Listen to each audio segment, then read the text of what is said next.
Hello, everybody. Welcome back after lunch. Quick question before I start my session. How many in the room are here for the first time at reInvent? Wow. Welcome to reInvent. I hope you enjoy all the cool sessions we have you for the next couple of days. My name is Anders Samuelsson. I work as a principal in the IAM team, and this session is about IAM best practices. So what I'm going to do is walk you through a number of things you should be thinking about and using some of the cool technology we provide to securing access within your account. I'll quickly go through a little bit of a high overview of what IAM is to make sure we're everybody on the same page. And then we'll dive into the different best practices and talk about those. And then I'll do some demos, more or less trying to show off a little bit of what you should be thinking about. How many in the room use IAM today and know what IAM is? So everybody should be up here presenting instead of me, correct? Second question, how many in the room are still using root credentials when they're accessing AWS? Don't be shy. I will scold you. If it's one message you guys should take away from this session is never use root credentials. There is no need to do it. And the tools that we provide in IAM actually allows you to go in and control better what users do. So let's get going. IAM allows you to control who can do what in your environment. Right? So you have controls to control who can do what. What do we give you? We give you some primitives. We give you users, we give you groups, we give you permissions, we give you something called roles. And I'll go into detail on all these bits and pieces, what they are and what you can do with them. Control, it's centralized. So you have one place where you can go in and control permissions and access to all the services. You don't have to go per service and figure out who has access. You do this in one place, in a central place. It's fine-grained. You could control API per service. You can go in and control to certain resources on a service. You can also control if they should be using the management console or just API access. A little bit up to you how you want to do this in your environment. Everybody does it differently. Security, it's secure by default. You create an IAM user, that IAM user can't do anything in your system unless you grant them permissions to do something. So there's a default deny that gets applied across the board unless you specifically give somebody permissions to do work within your environment. Now you can create multiple users, and this is why you should be using it instead of root. Multiple users that have unique credentials and unique permissions. Best practices, let's get going. So I started off this talk, I've done it a couple of times, and we talked about it as a top 10 best practice. And I did it at one point, and I snuck in an additional one and realized, you know what, it's not 10 anymore, it's actually 11. So there's a little bit of code error in there, but actually we'll get through this anyway. I'm going to walk through every single one of these, and I'll do a demo somewhere in the middle and somewhere in the end, walking you through some of the stuff that we've talked about. So let's get going. Users.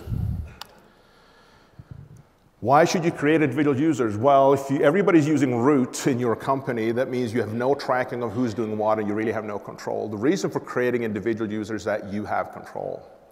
So you can create users, you can give them individual credentials, you can allow them to rotate credentials individually, and you give them individual permissions, always setting you in the position of controlling your environment. How do you get started? Well, most of you had your hands up, so you've probably done this already, but we provide the mechanism through the console. You can use the command line interface, or you can use the API if you really want to code away and do things. If you have an environment that is script-based, where you script a lot of stuff, you use the CLI.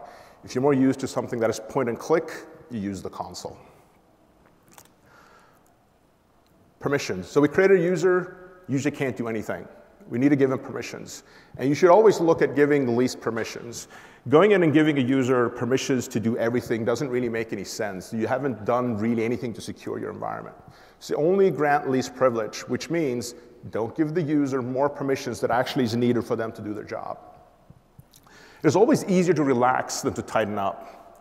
If you lock it down really hard and you realize this user needs more permissions or need more access to certain things, it's easier to lighten up than trying to figure out how do I go in and lock down pieces that I'm missing. And I say more granular control. How do you get started? Well, number one, you need to identify what permissions. What is this user going to do? There's nothing different from any other environment that you're working in. You need to start in that point. We're a little bit different where we have multiple types of credentials, as an example. You need to also think about Are they only going to be accessing through the console, or are they also going to be accessing through APIs? If your user is only going to go through the console, don't create access keys. There's no need for creating access keys in that case. They're not necessary for them to do their work. But if it's a developer and the only way they're going to be interacting with the service is through APIs, don't give them a password. Don't give them the ability to sign into the console. Least privilege, lock it down.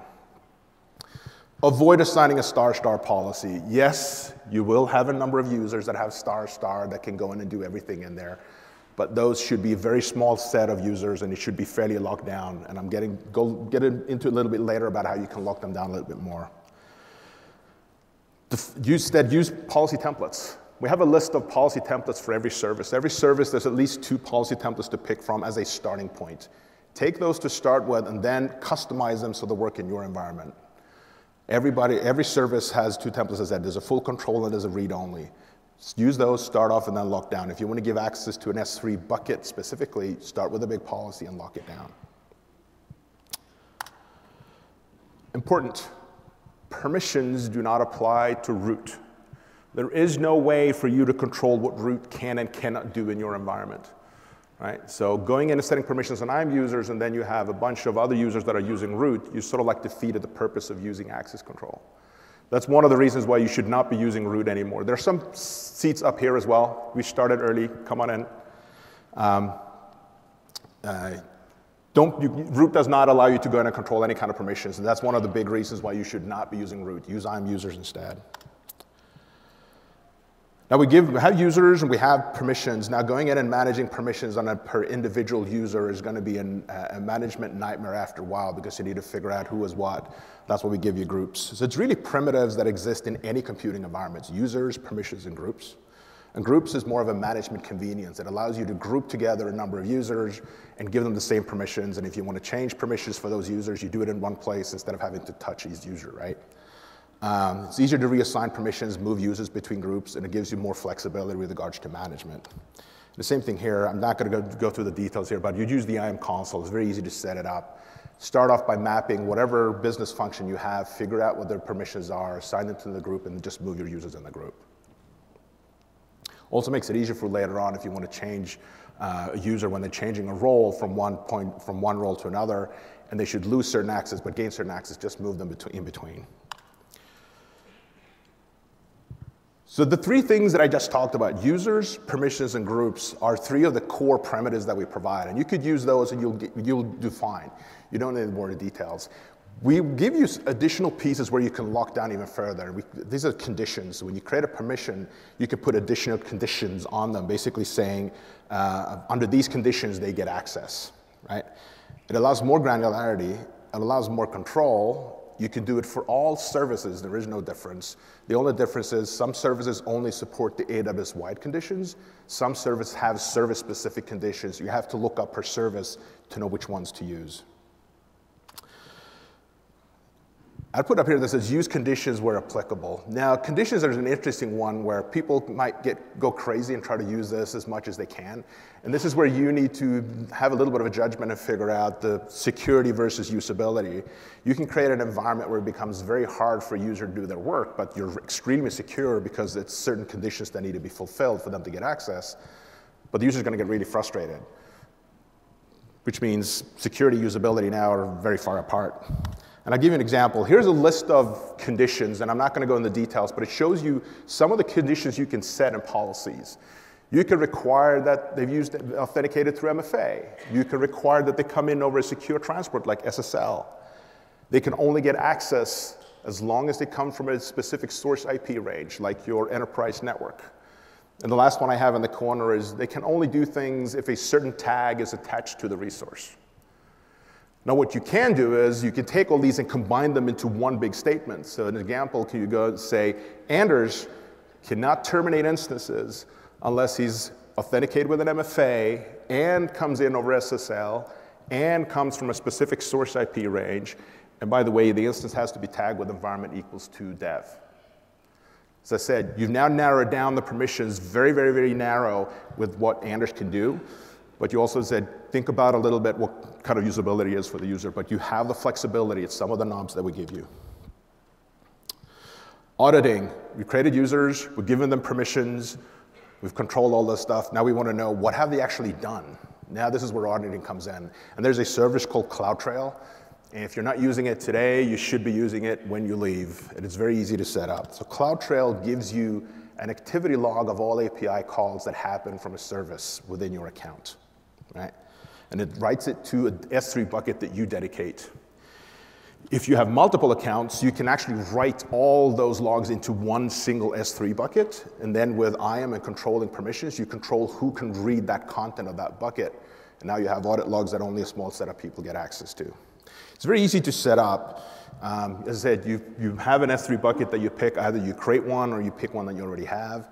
And then you basically go in and enable CloudTrail, and it's basically a switch that you flip and you put in the information about the bucket, and you're close to done. One thing to be aware of, CloudTrail is currently not fully integrated with all services, so you should look at the list to make sure that your service you're interested in is in that list. There's a whole session on CloudTrail tomorrow that I encourage you to go to if you're interested, that will go through all the gore details of how CloudTrail works and what the logs look like. That's tomorrow about, I think it's 3:15, so. Oh, demo time. So let's do this. So what I'm going to do is I'm going to create a user, and I'm going to give him read access to S3, and I'm going to give him access also to go and terminate instances in EC2, as long as there's a tag on the instance that says environment equals to dev. I don't want him to be able to go in and delete anything that's marked with prod, right? So let's get going. So let's create a user. Sake of simplicity, I call him Bob. I only want Bob in this case to use the console, so I'm not going to give him any access keys. We created Bob. We're going to scroll down and give Bob a password.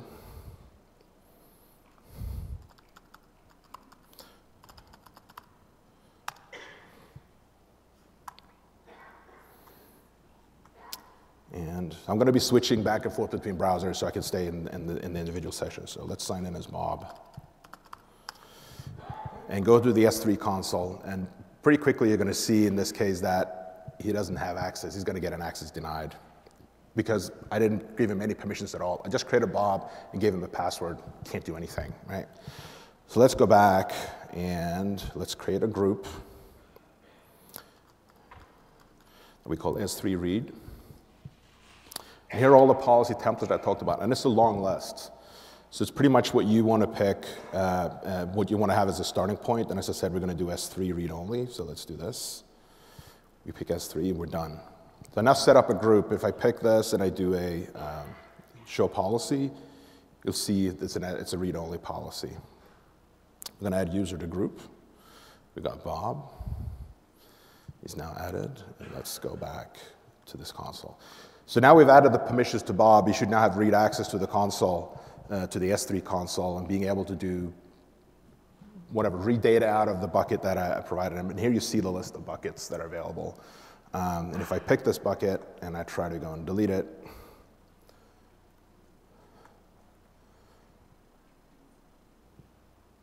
says access denied, right? I gave him read only.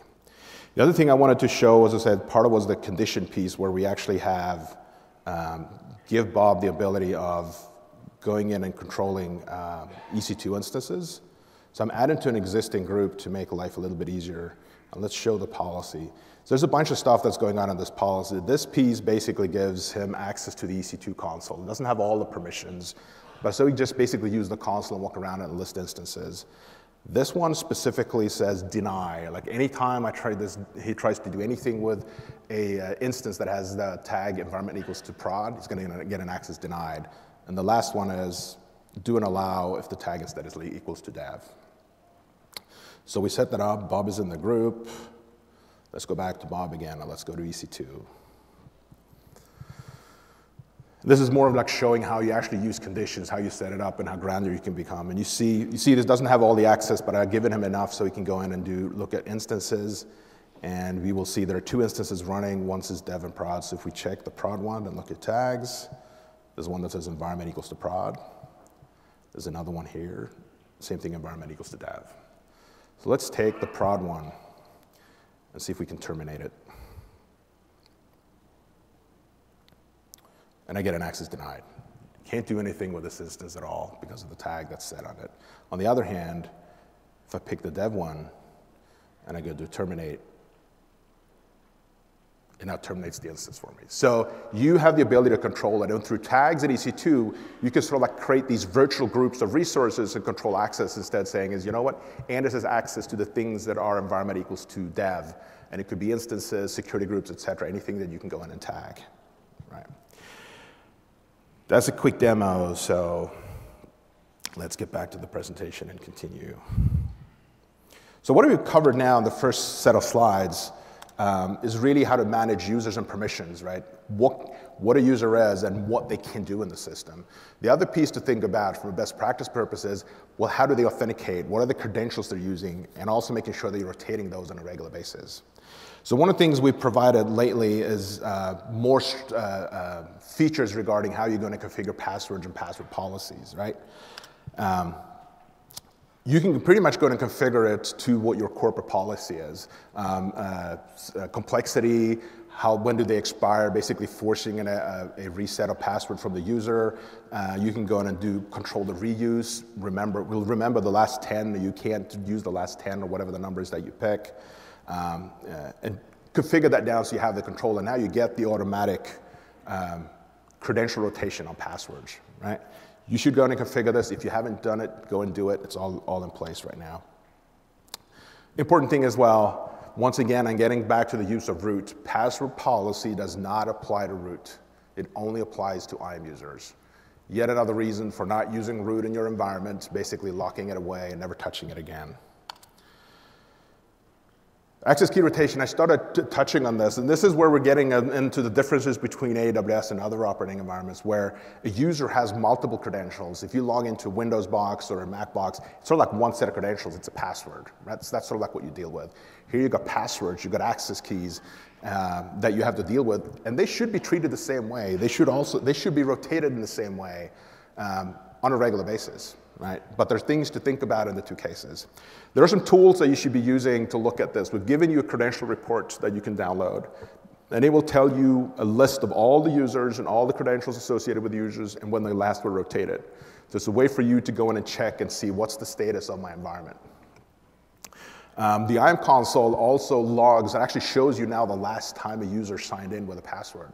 It's another method for you to see if somebody has not used their password in the last year or so. Maybe it's time to disable that user or maybe delete the user because you're not using it.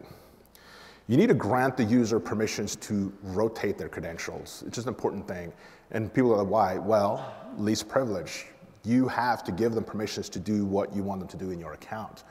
Same thing here. You need to grant them the ability to rotate their credentials.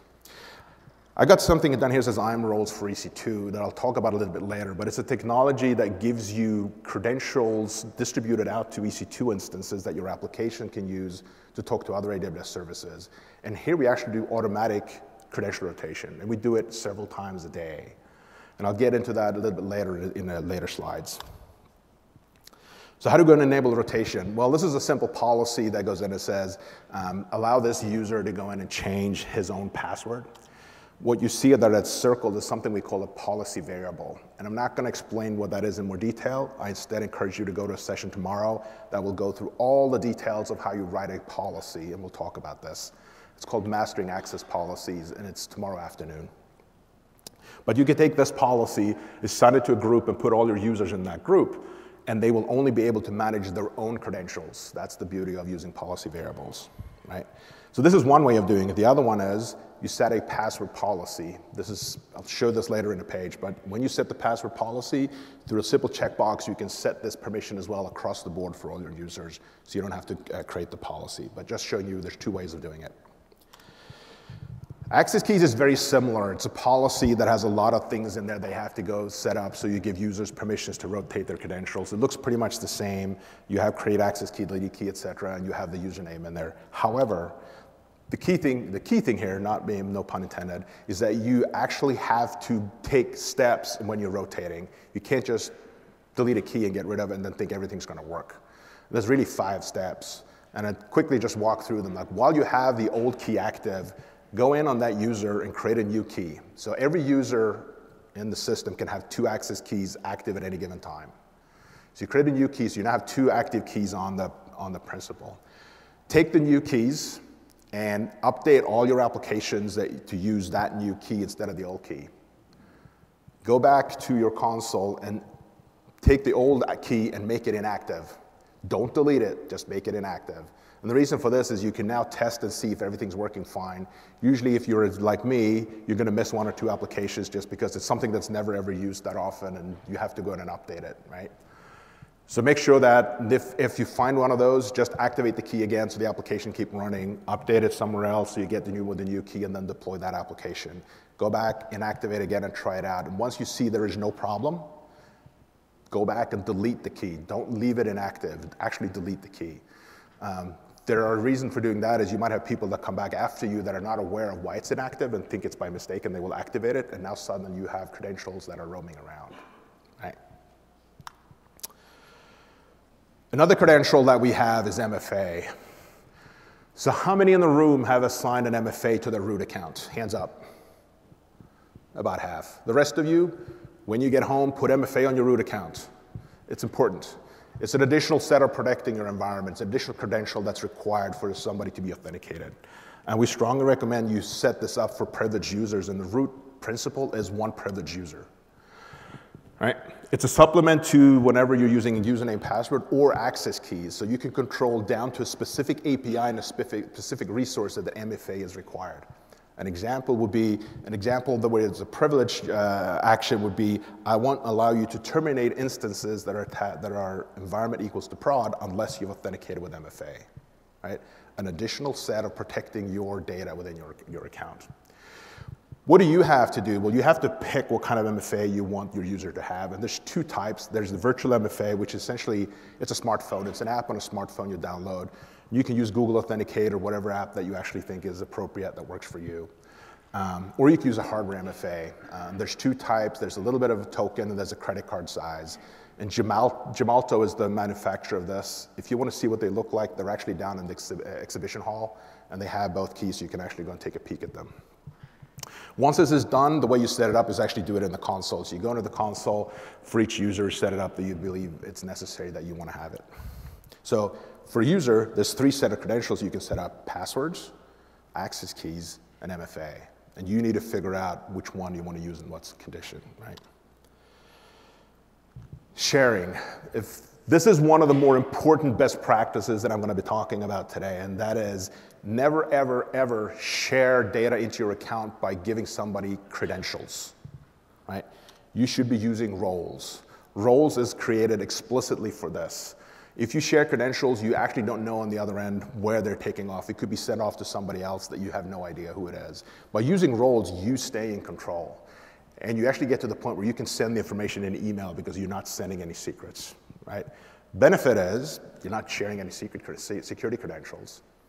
There's also a case where you don't have to store any security credentials. I'll get to this in a little bit later. So you don't have to store any long-term credentials. If you've got a mobile app, nothing has to be stored on this app with regards to credentials for things to work.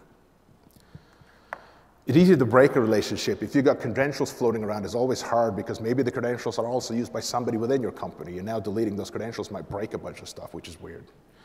But in this case, you kill the role and you break the relationship. There's 3 big use cases. Cross-account access, that's within your account, within your AWS environment between 2 AWS accounts. You can share within your account. I might give somebody the ability of getting information on a temporary basis, and I do that through a role, and then there's federation. How do I set this up? Very simple steps. You create a role, you set a policy that defines who can assume it, and you define a policy that says what can be done once this role has been assumed. 3 steps, right? And then you share the name of the role with whoever is going to use it, and also the account ID. They need the account ID to be able to know exactly what the role is. But that's really what you need to do. So you could send that information in an email. Important statement, as I said, don't ever share credentials if you can avoid it. Use roles as much as you can. It's actually a security, one of the best practices that you should take away from when walking out of this room today. So let's walk through who this is. So this is the cross-account access. I got 2 accounts, a prod and a dev account. There's a user, Jeff, in one account, and he's actually going to be trying to get access to a DynamoDB table in the prod account. So as I said, what I need to do, I need to create a role.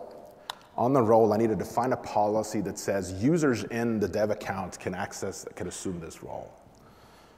I need to define the policy that says what happens when somebody assumed the role and used the credentials from the role. And this is a read-only DynamoDB policy. Now I'm done in the account that has the resources. Now on the other account, I actually have to put a policy on the user that says this user can assume the role in the other account. Remember, least privilege, user cannot do anything unless you actually grant him privilege to do so. So the actual flow in your application is fairly simple. He uses his long-term keys to call in and assume the role. What he gets back are temporary credentials. And the application uses the temporary credentials to call in to the DynamoDB database. So really what's going on, think about it, it's almost like a credential exchange with permissions. I'm coming in with my credentials to your environment saying is, I want to get access to the DynamoDB database, and here are my credentials. Somebody in the other account looks at them and goes like, oh, okay, I know who you are. Here's some temporary keys that you can use to go and get access to my information. Credential exchange. And that's why you could think of the same thing when we talked about the other use cases where you talk about external identities, anything that is non-AWS that you want to give access. It's the same principle. It's an exchange of credentials from one end to another piece, right? And this is where we have, you got the list up there, the different things we provide. After this session, there are going to be two different sessions that are going to be covering this. One that's going to specifically talk about delegation, which was within the AWS case.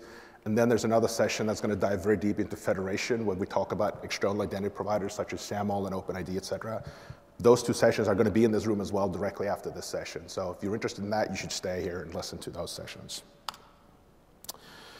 I also talked about another set of roles, which is the roles for EC2. Now, if you have applications that are running, if you've got applications running on EC2 instances that are accessing other AWS services, this is definitely a service functionality you should be looking at. So let me quickly ask that question. How many in the room have applications running on EC2 instances that access other AWS services? Hands up. Keep them up. How many of you are actually using roles for EC2? Almost all of you. Wow. Awesome. For those that don't, I'll go through this anyway. It's an easy way of managing keys. You don't have to worry about how keys get distributed out to your instances. If you didn't use this, you would have to build your own mechanism. We've seen cases where when customers burned them into the army or they burned them into the application, and all difficulties come now if you try to rotate credentials or do any kind of change. You get automatic key rotation. We rotate the keys out of the instance multiple times a day.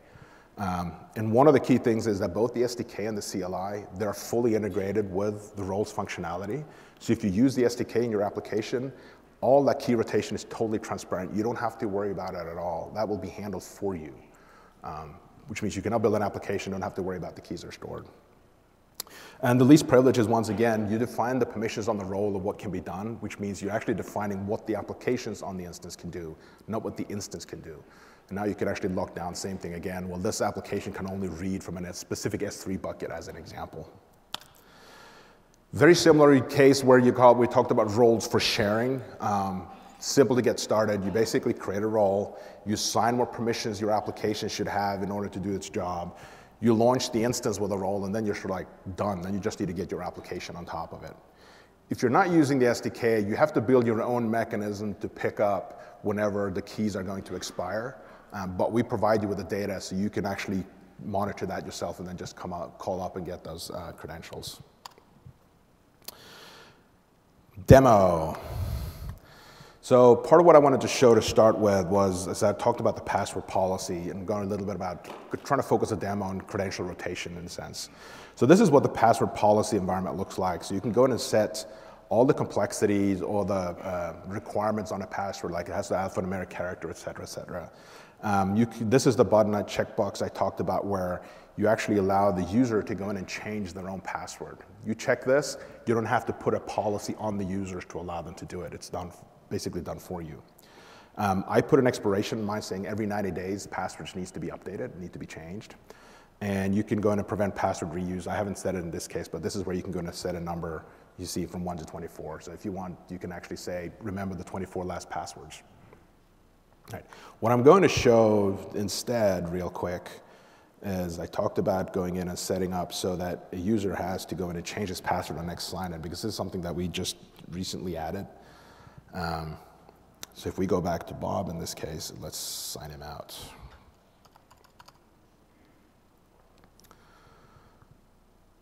Now if Bob tries to sign in, I actually have to change my password, so.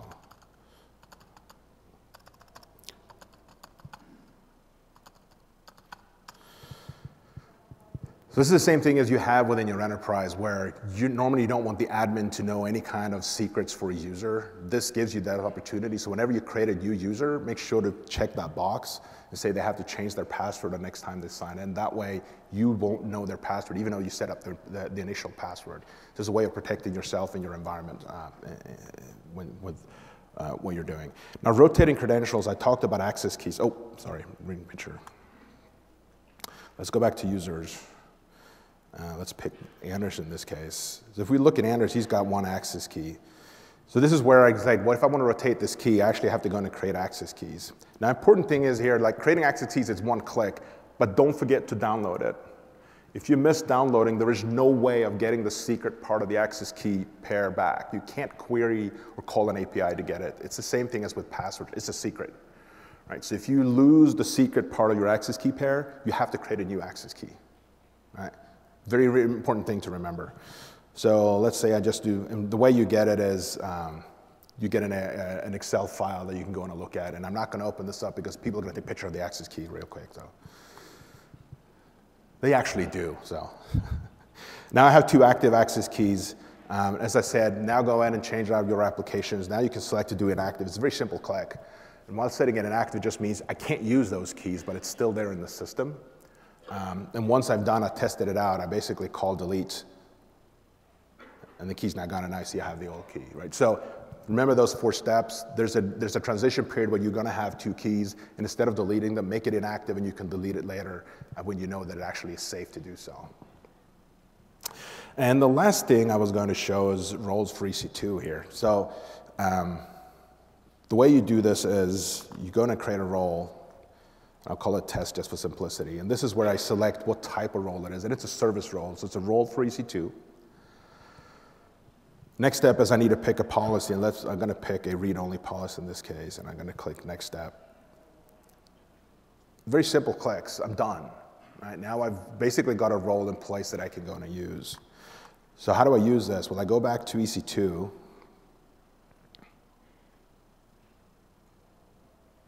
We do a launch instance, we do select, I'm going to do the EC one here. And here you see it says I'm role. So you pick the role, I'm going to pick the test one.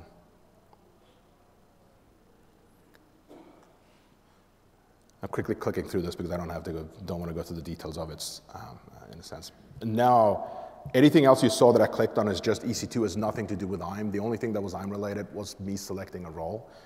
And now the instance is actually running, getting started with that role. You can see it's doing pending.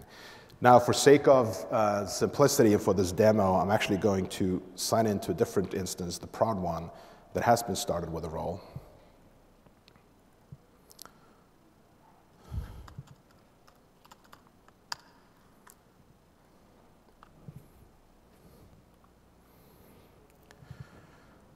And hopefully I'm soon. There we go. And so this is, I'm using the AWS CLI, and as I said, I haven't downloaded any access keys, nothing on the instance. I just use the CLI in itself to make a call, and it shows me the same set of buckets that we saw previously when Bob actually accessed the account's bucket list, right? And how is this possible?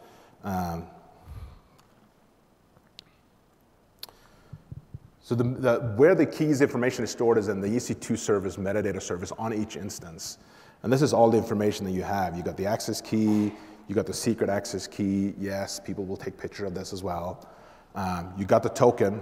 So this is really your temporary credentials. And down here, you actually see when it expires. Right? So if you now don't use the SDK, you have the information, you know when it is, you can keep this information and keep track of it, and when you're closing in on whenever the key expires, you just call back in and get a new set of access keys, and we will have posted new access keys to the metadata service. It's the same place. And you can have multiple applications running in your instance using the same credentials. It's not locked to one specific application, right? So all the applications will be using the same credentials? Yes. Okay, Okay, sorry. I apologize. No, the credentials are available. It's one set of credentials, and they're available to all applications running on the instance.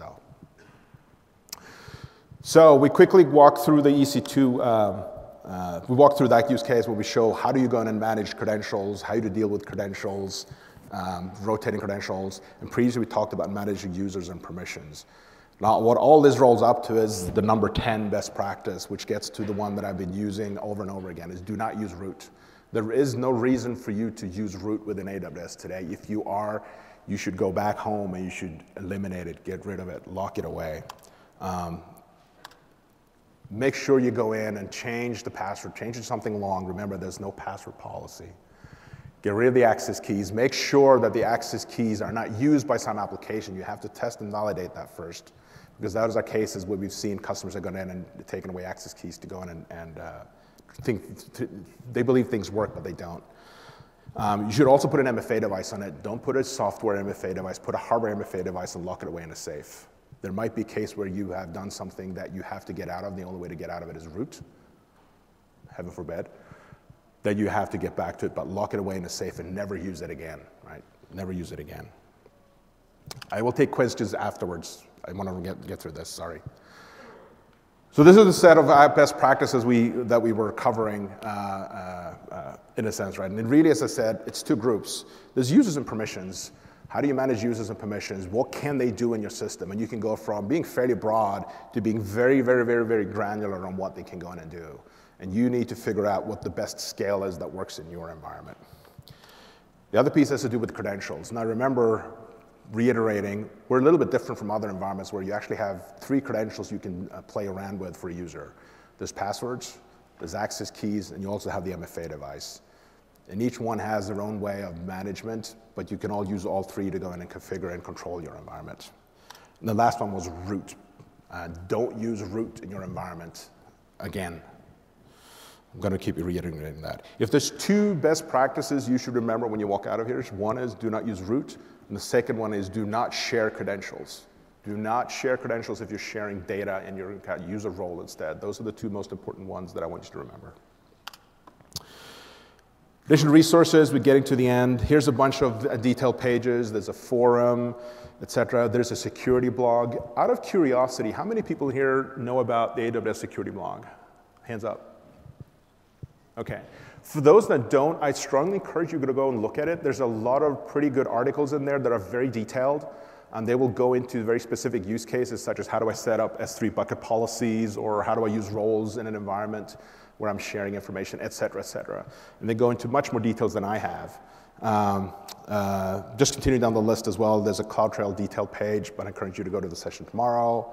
And then there's Twitter, so if you want to follow us on Twitter, this is where we do a bunch of announcements. This is also when we announce blogs, et cetera, that are coming up. I talked about additional sessions. So there's a list of sessions that I actually, if you think about what I've done, I've sort of like given you a very broad, high-level picture of all the primitives that we have and all the things that you can go in and do with them and the best practice you want to deal with. These go into much more details. So the first 2 are going to happen in this room after this session. They're going to be sequential.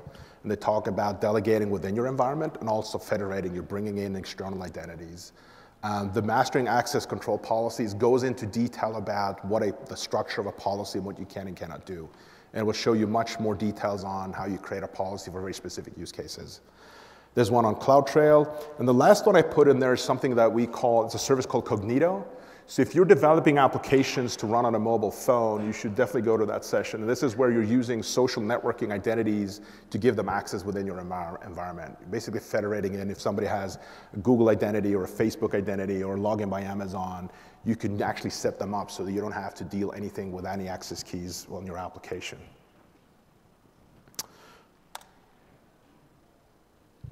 That's it. So that's the end of the session.